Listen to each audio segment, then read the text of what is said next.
So, what's trending? Bridging your Catholic faith with your everyday life.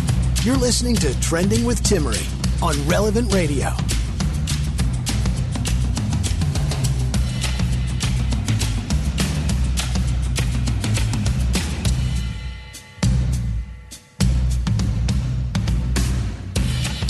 I hope you have some great weekend plans ahead because it's Friday. That means we've had an action-packed week here on Trending. Be sure to follow the podcast by heading over to relevantradio.com/trending where you can subscribe so that you don't have to miss a single episode from this week.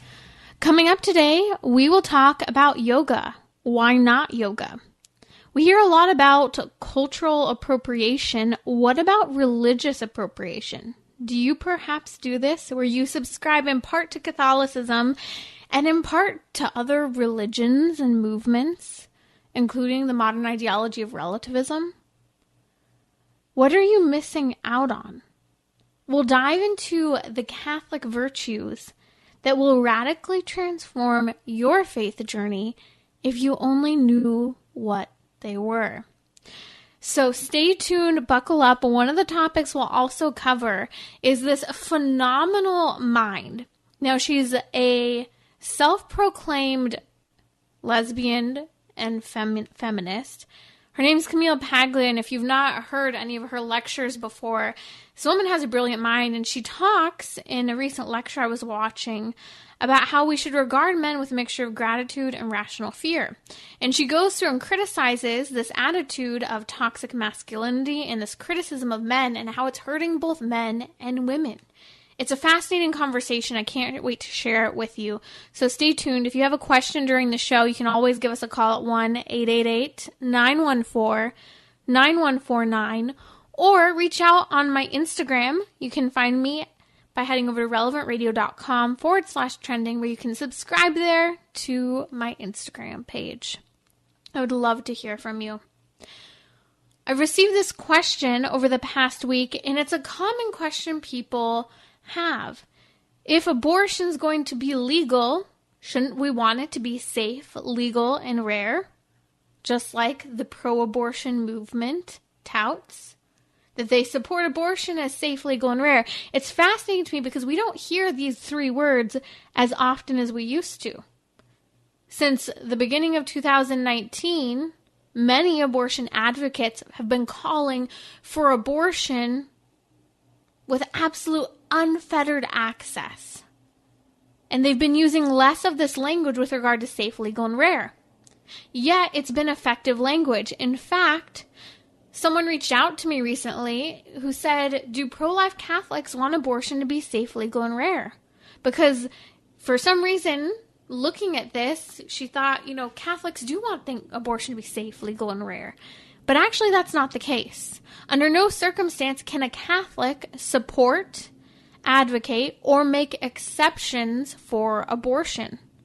Abortion should be illegal in all instances. And I'm going to explain to you why this isn't a harsh outlook for women, children, families, or society. First, we have to recognize that abortion should be illegal in all instances. Number one, because its impact on the child. The moment we start to talk about so-called reproductive rights, we're talking about the rights of two human beings, the mother and the child, possibly even three if she's pregnant with twins. We're talking about distinct persons. Sure, each person may be in a different stage and development of life and facing a different degree of dependency on others, but even then, they're distinct persons. So any conversation about bodily autonomy goes out the door. Second, we advocate for no abortion in any circumstances because abortion hurts women. There is a tremendous impact on the woman who both chooses to have an abortion, is coerced into an abortion, and women who feel as if they have no other option but to have an abortion and perhaps didn't want it. All three of these women face what's referred to as post-abortion syndrome. I know someone dear to me in my life who right now, toward the end of their own life, is facing these challenges. I know many people who at the end of their life, you can talk to psychologists and therapists, how they talk about how often the pains of abortion are one of the most common topics that come up among women on their deathbeds. In those therapy sessions, the pain is so real. Sometimes it's after years of suppressing what actually happened in abortion.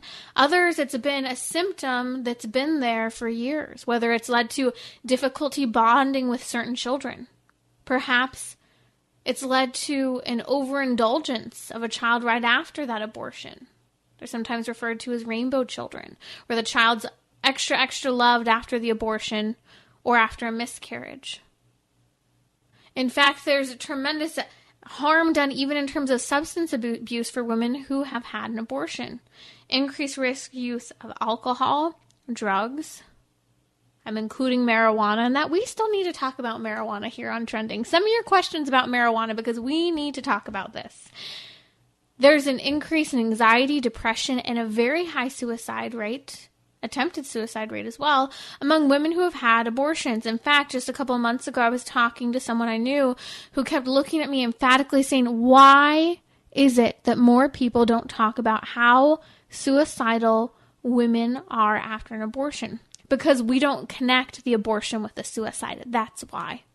And even the woman herself is trying to suppress the abortion because she doesn't want to face it. We haven't even touched on the physical damage done to many women who have abortions. Some whose reproductive tracts have been damaged by the abortion itself and the scar tissue. Some women who have even had sexually transmitted diseases and did not receive proper screening before inserting instruments that would draw that sexually transmitted disease further up the reproductive tract, making it more damaging, more risky for life, and even prevent them from having children in the future. We could go on to any number of other complications, both physically, emotionally, and psychologically, that abortion brings about. But why is it that we don't want abortion to be safe, legal, and rare? Number one, even say there were some restrictions placed on abortion that were upheld, it's just not been the case. In fact, most abortion clinics in the United States do not even meet basic medical health standards. Texas is just one of the states where they've thrown outright medical restrictions out the door only for the medical practices where abortions are being performed. This is an injustice to women, and it's not making abortion safe. We're talking about unsanitary circumstances. We're talking about the fact that a ambulance gurney couldn't even fit through the hallways to move a hemorrhaging woman, because women who have abortions do have complications. You couldn't even move a woman on a gurney through the hallway out of the abortion clinic into the ambulance. Many abortion clinics don't even have admitting privileges to a local hospital. That means where they have an agreement with a hospital that if something goes wrong, we're going to connect and work directly with this hospital and quickly get that woman in to get the care she needs, because guess what? The abortion facility does not have what it needs. So again, we are not holding abortion clinics to a standard of safety, even when laws and pro-life advocates try to push for this safety. We do not support abortion being legal because A, it's wrong for the baby and the child and the greater society, the family. But also, when we make something legal that is wrong, we tell the world that it is moral. Just because something is a law doesn't make it right. So there are major conscience problems. In fact, we have whole generations of people who think that abortion is okay because it's legal. They think it's moral because it's legal, and that's just not true. When the day comes that abortion is made illegal here in the United States, we'll have years of work to do to help rewrite the mind's attitude with regard to abortion, to help people see that it was never moral to begin with. It shouldn't have even been conscionable. And then third, why don't we advocate for abortion to just be rare? Keep them safe, keep them legal, just keep them rare. Are you saying we should make exceptions for abortion? There's no reasonable reason to make an abortion exception. Even the majority of the obstetricians and gynecologists Both do not perform abortions, and most don't even support abortion. Why? These are doctors caring for women in their bodies, because it's not medically necessary to have an abortion. Perhaps an early delivery might be recommended, but that's not the intentional killing of a baby through abortion. That's very different. Perhaps a woman may choose to forego a certain type of, let's say, cancer treatment, chemotherapy or something, because it could endanger her child. That could be her heroic decision, but she could also choose to go through with various cancer treatments that could put her child at risk. That's a secondary cause. The initial intention is to treat the woman for cancer, not to impact the child. You see the difference there? The intention is real. Why would we go in and intentionally kill a baby? So again, there should be no exception. And I'm going to use that typical argument that everyone talks about, because one of the questions brought up to me, but do Catholics want abortion to be illegal, no matter the negative effects? The negative effects are when abortion is illegal. Let's use the most common negative effect argument that we hear. The impact abortion will have, not having access to abortion, when a woman's been raped. Did you know that women who have been raped, when they end up having an abortion, are not able to go through the healing process properly because they identify more with the person who harmed them, with the perpetrator, with the rapist, than they do with being a victim, because they begin to identify as having done something horrible to an innocent human being, just like the rapist did something horrible to them who was an innocent human being. So it actually stymies, it stunts, it damages that healing process for the woman, because she cannot identify as a victim as she ought to be able to. And then second, we have to recognize that not even the rapist receives the death penalty. Why should the innocent bystander of the baby be given the death penalty?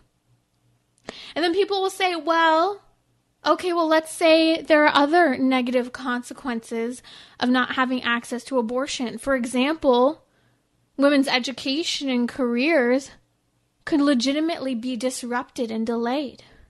Don't take this lie. I know many women, and myself included, who have an undergraduate degree, a graduate degree, and I'm working in my field of choice that also matches what I studied, and I didn't need abortion.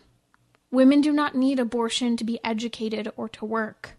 The bottom line is that abortion hurts women, and women deserve better than the lie of abortion. So no, we do not support abortion in any instance. We do not support the lie that abortion should be safe, legal, and rare. That's used as an excuse to try and keep abortion legal, making it sound nice and all about access. But that's not what the pro-abortion movement stands for, because they erase and throw out laws and fight against any law that would try to keep abortion a little safer for women, if we could even call it that, a little more rare for women. And in fact, they want it illegal in all circumstances. You're listening to Trending with Timmerie here on Relevant Radio. It's our responsibility as Catholics, yours and mine, to be involved in the culture and the governance of our nation and communities. Our church, family, and the most vulnerable members of society depend on us. Father Rocky's new ebook, Vote Your Conscience, will help you learn how to form your conscience around truth, beauty, goodness, and Catholic teaching, and then to use your well-formed conscience in all areas of your life to make moral choices in voting, raising your family, and evangelizing those around you. Father Rocky's ebook is free. All you have to do is go to relevantradio.com/vote or sign up on the Relevant Radio app. After you download your copy of Vote Your Conscience, invite your family and friends to sign up for their own copy. This knowledge is meant to be shared. So get your free ebook by heading over to relevantradio.com/vote or sign up now on the Relevant Radio app. I listened to this fascinating lecture by Camille Paglia. Now, if you don't know who she is, I grew up listening to her. She would sometimes join Dennis Prager and other minds talking about cultural issues.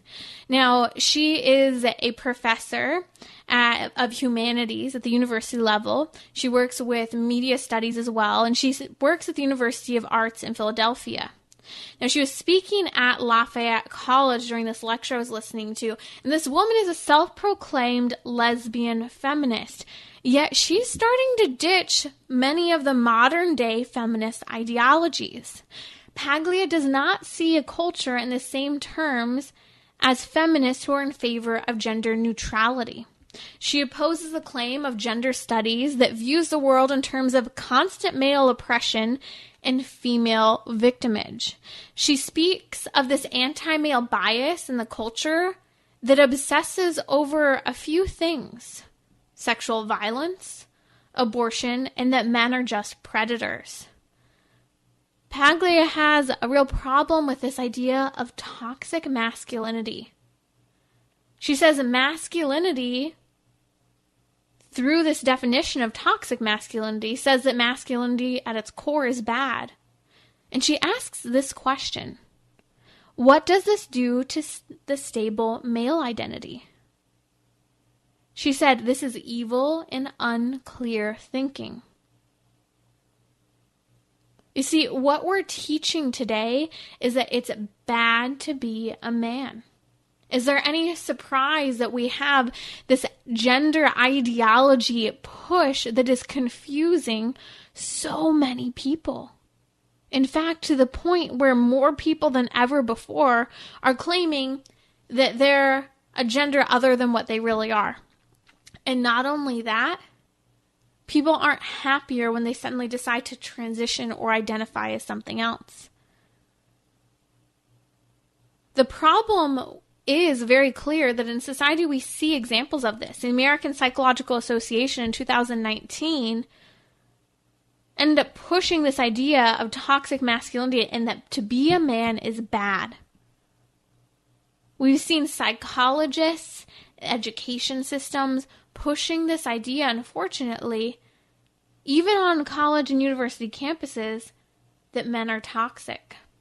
But this doesn't just start at the university level or with adults. Little boys are being taught this as well with things such as the zero tolerance policy for squirmy little boys. I have the utmost compassion. Parents get this, especially right now with kids across the nation doing school from home. We have a lot of little kids, in particular little boys, sitting in front of a screen all day at home, and that's what they're expected to do. But are they thriving? I hear from many moms who are pointing to the fact that their little boys sitting in front of these screens are truly struggling during this stay-at-home order for education for children. And that zero tolerance policy for squirmy little boys is in fact destroying boys' future in some instances, with boys facing expulsion and being taught as if they're naughty and bad for moving or drawing a figure of a pirate, for example, with a sword, because that's toxic masculinity. You see, feminist studies say we're going to retrain all men because you could encounter a psychopath out there. But there's been this massive failure of socializing men with this new training. Men are being retrained and it's not going well. The truth of the matter is, a part of masculine development is that men are driven, and Camille Paglia pointed this out, and they're constantly having to define themselves. She points to this one example that I found fascinating. The example of the Native American culture. She points out how women, let's say in cold winter times, tend to stay by the fire as the men go out and hunt and freeze through the winter, not even starting a fire because it could frighten away prey. This is a classic example of men not only proving themselves, but providing and protecting women. We've seen up until more recently in most cultures, there's been this process of coming into manhood, which we talked about on Wednesday's show. We've even talked about how psychologically there should be this development and separation of the boy from the mother so that he can continue to develop, but to develop as a separate individual from a woman, to develop to understand his masculinity and the mentorship of men, in particular the father in his life. There's been clear evidence that this increase in gender identity disorder among boys has been due to the fact that boys have not had male mentorship. They have been isolated from men. They have been isolated from good male examples, and it's become detrimental.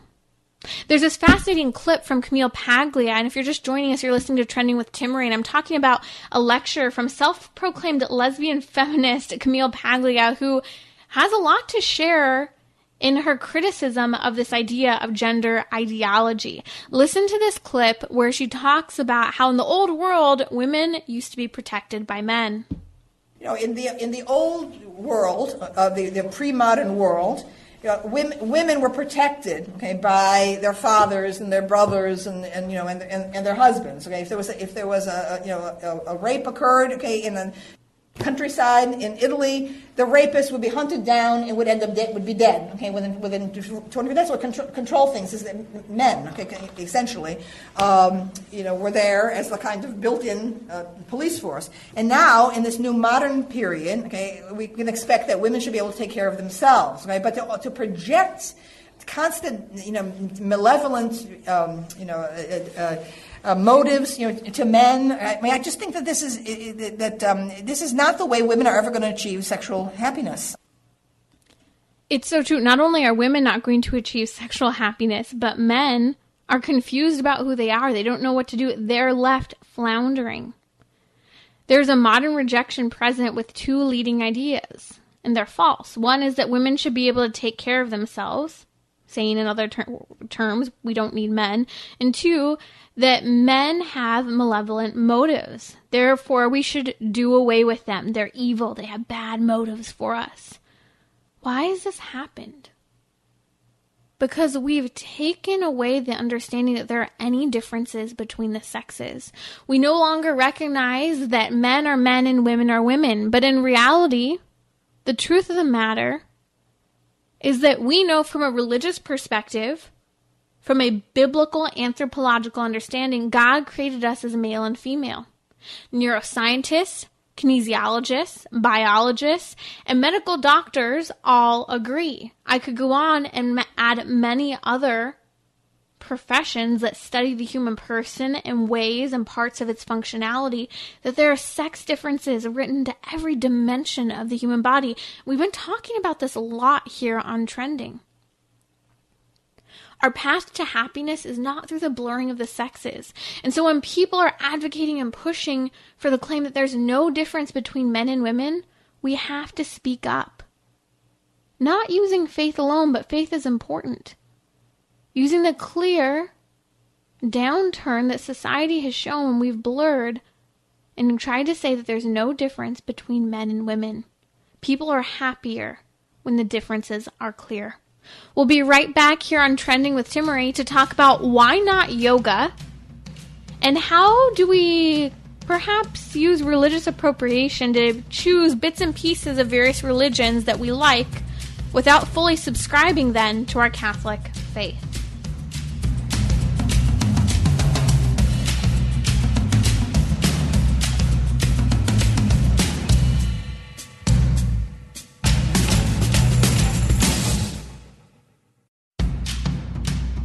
Bridging your Catholic faith with your everyday life.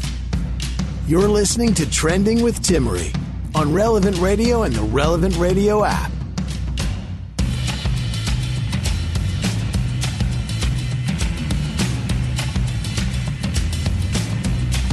Welcome back. I want to talk about yoga for a minute here. It's one of those topics that we wonder, why do we find yoga an examination of conscience for Catholics? What's the big deal? Some people say it's just stretching, it helps me to sweat, it keeps me healthy. Trust me, I understand where you're coming from. I just want to help you understand why the church puts yoga on an examination of conscience and break down some of the concern here.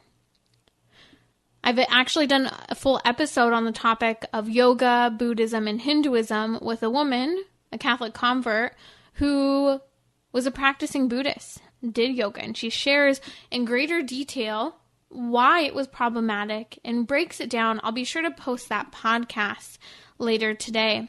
But in the meantime, let's talk about yoga. What is it? It's basically a worship service, a form of Buddhist and or Hindu prayer and worship. Even during yoga, Sanskrit chants are used, such as Om, as affirmation of the divine. And we're not talking about God, the Creator, Jesus Christ, and the Holy Spirit.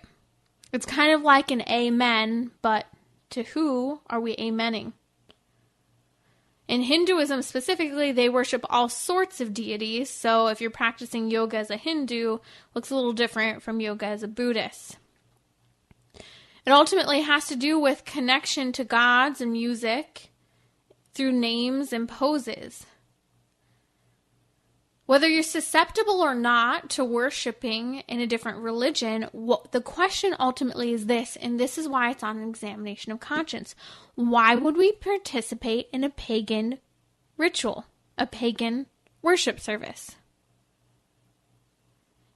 Is it just meditation, or is it meditation and prayer? Well, what yoga is meditation in a form of Buddhist or Hindu prayer. Stretching is great. But yoga, per the definition of what it is completely different than what we commonly think yoga is. I'm just going to break down a little bit from the Buddhist center and how this ties into yoga, because we need to understand what Buddhism is if we're to understand what yoga is. The heart of Buddhism is this idea of meditation. It's a means of transforming yourself in order to develop various qualities of awareness, such as kindness and wisdom. That sounds great. We do want a sense of self-awareness. Meditation is excellent, but what are we meditating on? Meditation is supposed to orient us toward God, not just ourselves. Any sense of meditation of self-awareness is self-awareness as a creature before the Creator of the Heavenly Father. So that's why Buddhism becomes problematic, because it's meditation focused on yourself. Even if it does have this goal of creating kindness and wisdom, it's about you, not about others and God. Even this idea of karma is this idea that we should do good so that good comes back to us, not because we value other people.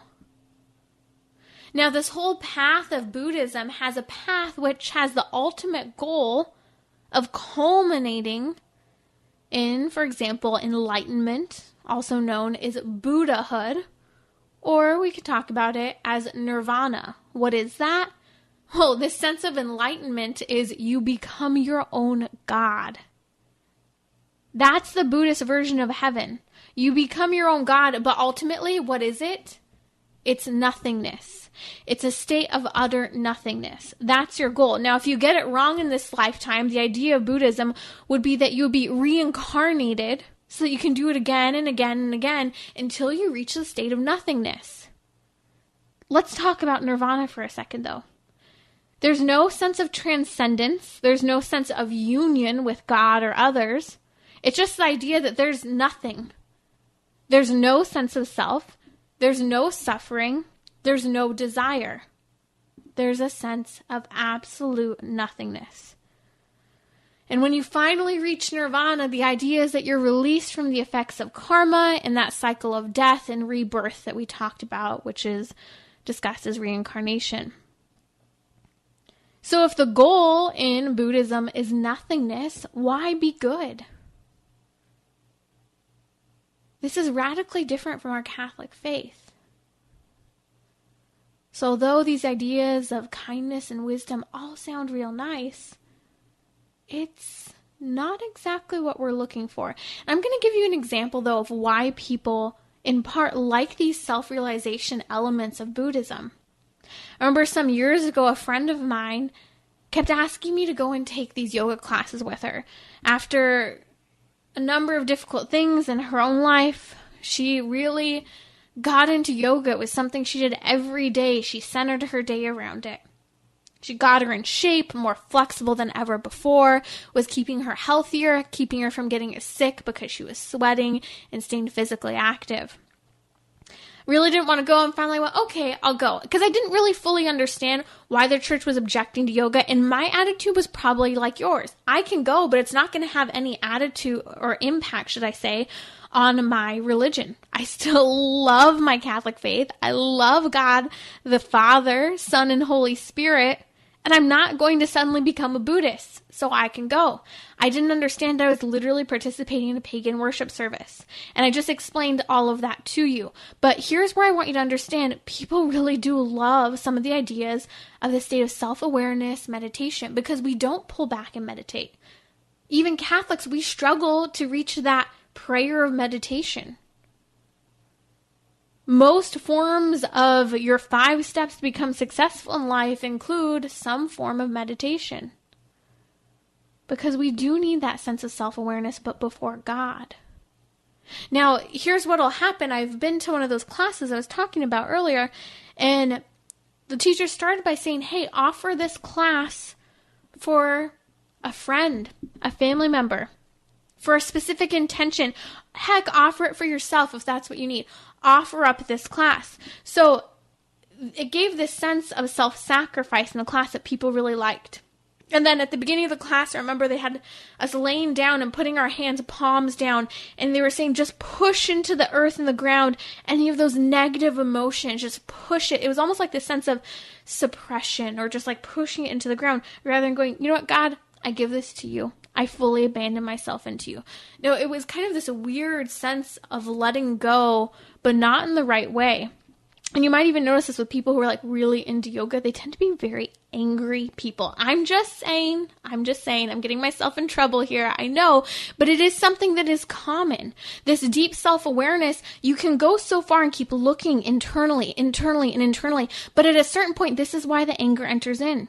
You can only look internally so much without needing to offer up our brokenness before God. We can only look inside so much without needing that sense of forgiveness from our Heavenly Father. Needing that sense of reunion with Him when we've fallen so far away from the mark at times. Some of the other elements that you'll hear in a class, we'll talk about some of these qualities of awareness, kindness, wisdom, do good to others so that it'll come back to you. Karma, but that's not at the heart of Christianity, which is sacrificial love for the sake of another, not karma where it's all about what I get back. See, this is radically opposed to our Christian faith. We're looking for the state of nirvana, of nothingness in Buddhism. Well, in Catholicism, we're working toward union with God. The sacraments that are given to us in Catholicism actually have substance and affect what they symbolize. We're physically united with the body, blood, soul, and divinity of our Lord Jesus Christ. We're brought back into communion with the body of Christ, and we're separated from Him through our own brokenness and sin. We are actually able to enter into deeper relationships with the people we know and love through the sacraments, through this sacrificial love that Christ offers to us as a model. How does this relate to the topic of religious appropriation? If you're just joining us, you're listening to Trending with Timmery. We hear all the time about cultural appropriation. All the time I hear that and I think, what about religious appropriation? Because I feel like we kind of do this a lot in society, both as Catholics, but even people of other faith. We choose bits and pieces of various religions that we like without fully subscribing to it, or perhaps without fully subscribing to our own Catholic faith. Really, it's an attitude of relativism. That's that attitude of you do you, anything goes. There's no such thing as truth. Your truth's your truth, my truth's my truth. Religion doesn't matter. And in fact, it's so tolerant with this idea of relativism that we say you do you until someone actually wants to live in a particular way and wants that to influence them and possibly even others, like Catholicism. Ultimately, this attitude of relativism ends up drawing the conclusion that God doesn't matter and you're offensive if you try to say that he does, if you try to force your ideas of religion on me. There's a real problem with religious appropriation. We all tend to do it at times, even by just not even fully knowing what our own faith teaches. It leaves us spiritually vulnerable. We choose those bits and pieces of Christianity to follow, perhaps elements of self-realization from Buddhism, but we don't really affect a full transformation or even a sense of development in character because we're not staying focused. We're not fully clinging to our Catholic faith. This is where the sacraments and the virtues are so important in Christianity. Why is it that we subscribe to so many self-realization methods and tips for becoming a better version of ourselves with those 5 tips or one key idea, but we don't actually take the time to truly know our faith? We fall into relativism and determine that we will believe whatever we want rather than living a Catholic lifestyle. We need to make that aim, that goal, for each of ourselves to actually live an authentically Catholic lifestyle. Catholicism isn't just your religion. It's not just what you do on Sunday. It's not just when you throw up a Hail Mary because you're a little worried about something. Catholicism should encompass all of your life, every aspect of who you are and what you do. We often talk about how we should pray at all times, pray without ceasing, right? What does that mean? That means to work toward conformity with Christ. This is what our baptism means. Baptism has to do with becoming little Christ, being born again into this new life, this life in union with God. This is why I want to unpack coming up here in just a few minutes some of those incredible Catholic virtues. We're going to walk through the 4 cardinal virtues of our faith, and we'll even walk through some of the capital virtues, why they're so important, what they are, and how they can help us counter so many of those things that we struggle with day to day in our interpersonal lives, in our struggle to grow in our spirituality, and also to help us understand why perhaps we're subscribing to other parts of religion because we're not fully understanding what our Catholic faith is offering us. We'll be right back here on Trending with Timmery. So, what's trending? Bridging your Catholic faith with your everyday life. You're listening to Trending with Timmery on Relevant Radio and the Relevant Radio app.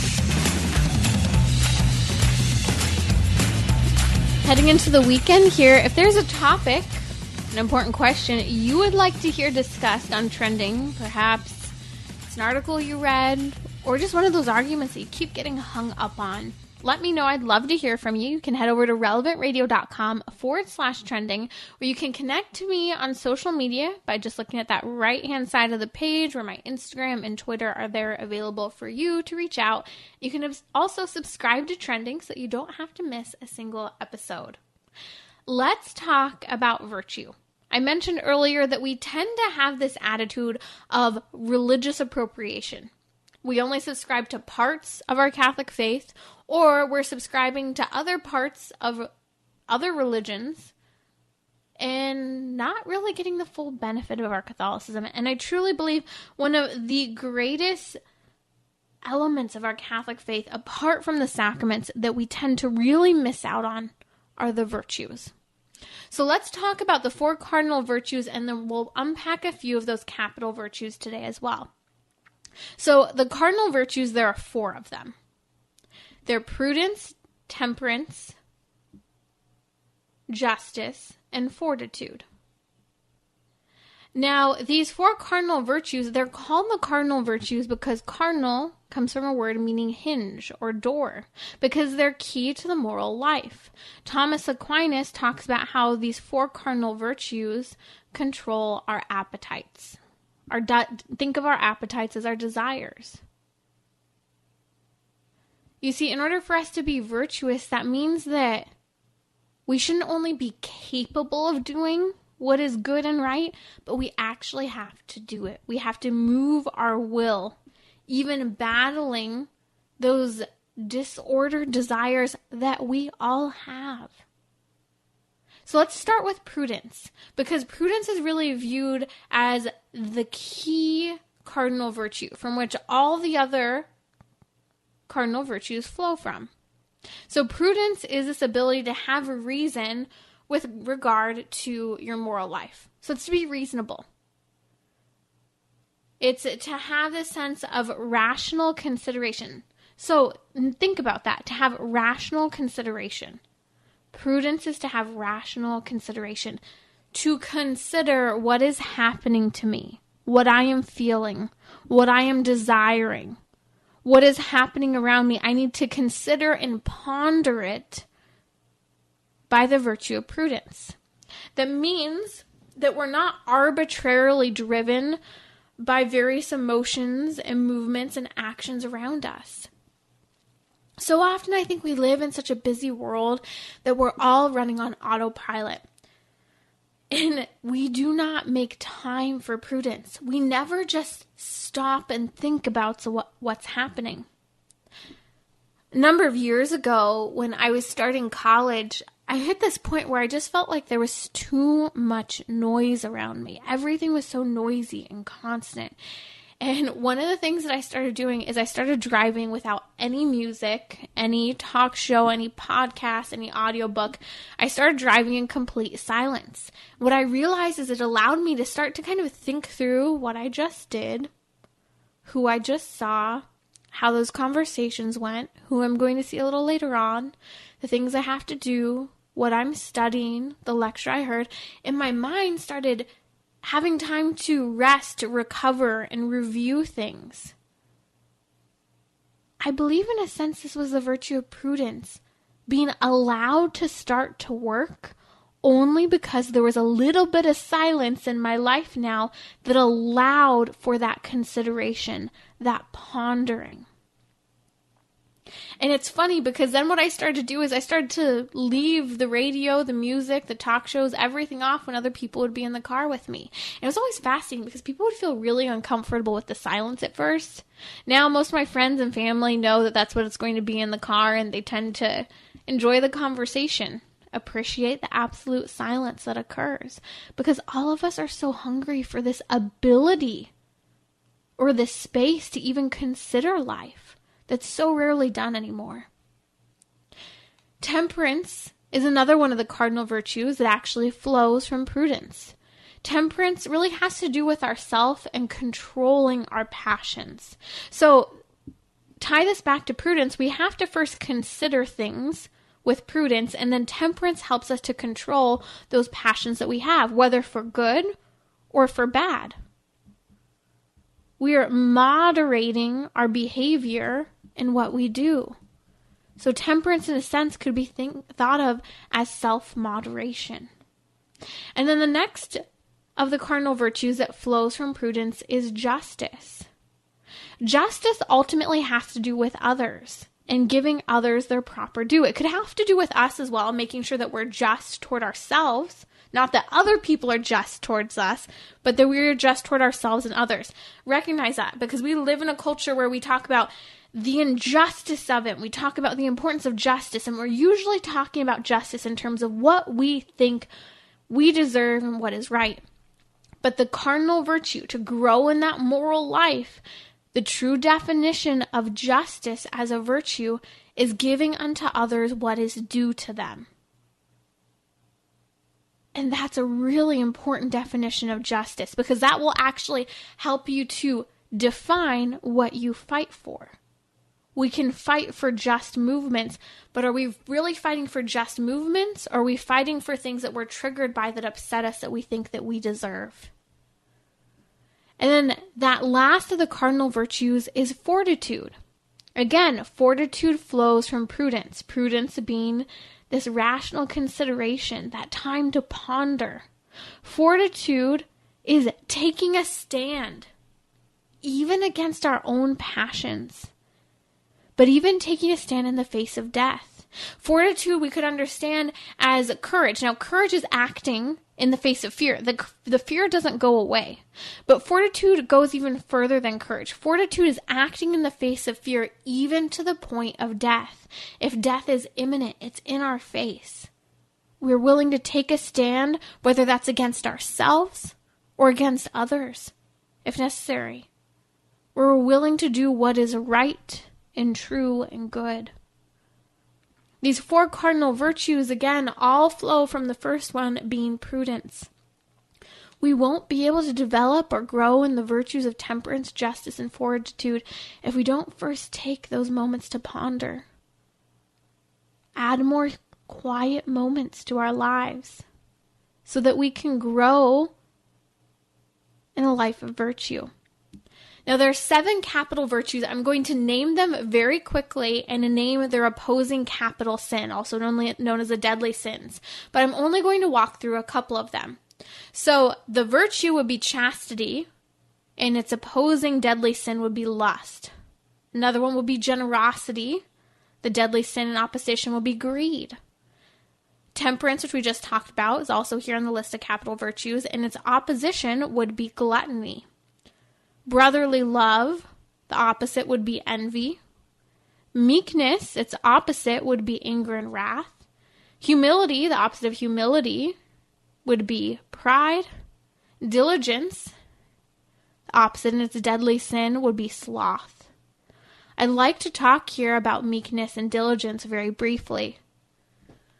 Meekness is one of those words I think we just don't understand. We hear examples of how St. Joseph was meek, or Moses was a very meek person. Now, I mentioned a moment ago that although meekness is the virtue, the opposing deadly sin would be anger, or let's say wrath, for example.